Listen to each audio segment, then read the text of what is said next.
Hi friends, welcome to Ftopreview.com. In this video we are learning how to change mouse primary button right to left.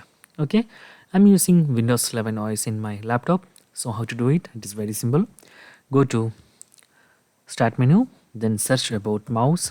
Then you will get this mouse settings option. Click on that.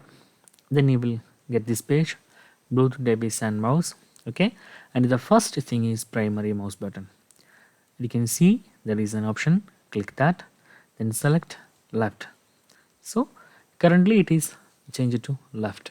So whenever you click your left button, it will be act like as primary mouse button. So in this way you can easily change primary mouse button settings on Windows 11 laptops. So that's guys, very simple tutorial, and if you need any kind of PC or Mac tutorial, just comment below. I will post my replies as videos so you can easily watch and understand it. And if you enjoyed this video, please like, comment, share and subscribe our channel for getting more videos like this. Thank you so much for watching. Have a nice day. Bye bye.